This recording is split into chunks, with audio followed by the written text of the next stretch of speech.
Goeiedag, baie welkom by ons daaglikse brood. Voel dit vir jou asof jy in 'n woestyn tydperk van jou lewe is? Of gaan jy deur 'n woestyn tydperk? Jy sê om te sê jy is in 'n woestynperk is 'n metaforiese uitdrukking wat gebruik word om te verwys na 'n moeilike, uitdagende of 'n droë tydperk in jou lewe. 'n Tyd waarin dinge nie maklik verloop nie en jy dalk verward, moeg of alleen voel. Dit kan 'n tyd wees waar jy geestelik, emosioneel en selfs fisiek sukkel. Soos wat die kinders van Israel vir 40 jaar in die woestyn geswerf het, net so voel jy dalk dat jy nie vorentoe kan kom nie, of dat jy wag op deurbrake wat net nie gebeur nie. Jy sien, die woestyn tydperk kan ook verwys na 'n tyd waar jy afgesonder voel van ander mense of selfs van Abba Vader. Jy voel dalk verwerp of afgesny van ondersteuning. Ja, die woestyntydperk kan ook gesien word as 'n plek waar jou geloof getoets of versterk word. Dis 'n plek van vorming, waar jy leer om Abba Vader te vertrou selfs wanneer jy hom nie voel of ervaar nie. Dikwels is 'n woestyntydperk ook 'n tyd van wag vir antwoorde. Wag vir verandering, vir genesing, vir leiding. Hoor gou selfs, al is 'n woestyn 'n moeilike plek, is dit nie sonder doel nie. Net so leer ons in die woord, was ons Messias Yeshua in die woestyn. Die koning van die heelal was op 'n plek van eensaamheid en verlatenheid, 'n plek wat dood en vrugbaarheid verteenwoordig het. En is hier waar Yeshua so honger was. Dalk as ons sien wat Yeshua met die opgeskrywe versoekings gedoen het in die woestyn, kan ons leer wat om te doen as die vyand my en jou kom tuister met versoekings in die woestyn. Want weet, ek en jy is nie gevrywaar van versoekings nie.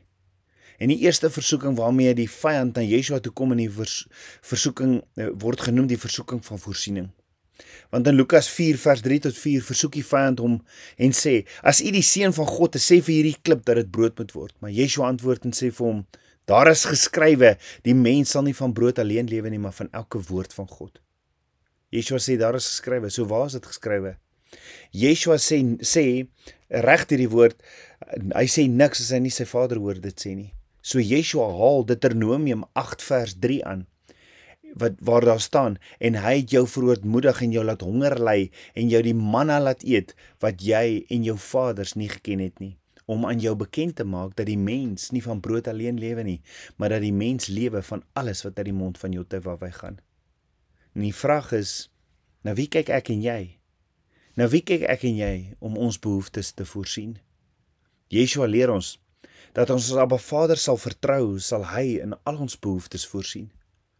Of kom ek vra, hoe weet jy dat Abba Vader gaan voorsien in jou behoeftes? Hoe weet jy dat Abba Vader gaan voorsien voor daar die baba gebore word? Hoe weet jy dat Abba Vader gaan voorsien hierdie maand, dat alles wat betaal moet word?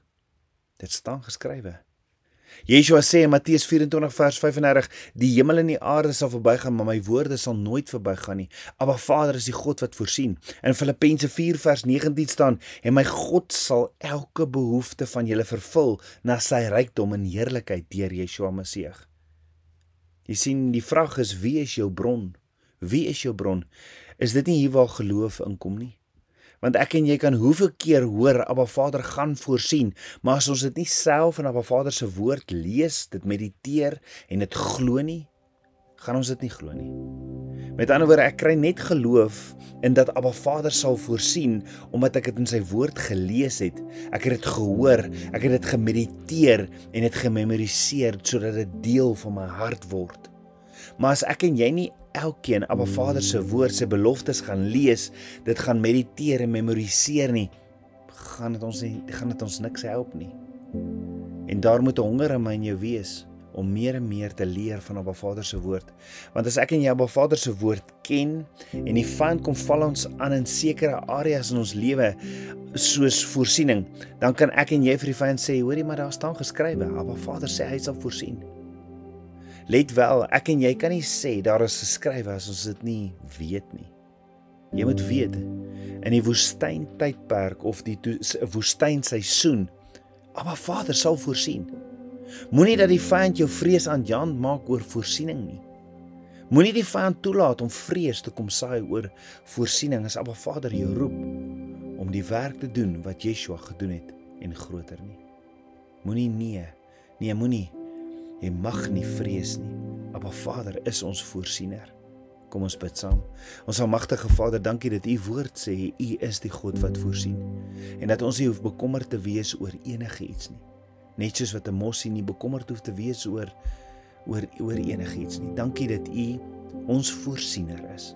Ons eer U, ons loof en ons prys U. You are our provider. Ek bid dit in Yeshua Messie se naam, die seun van Jotevaweh. Amen.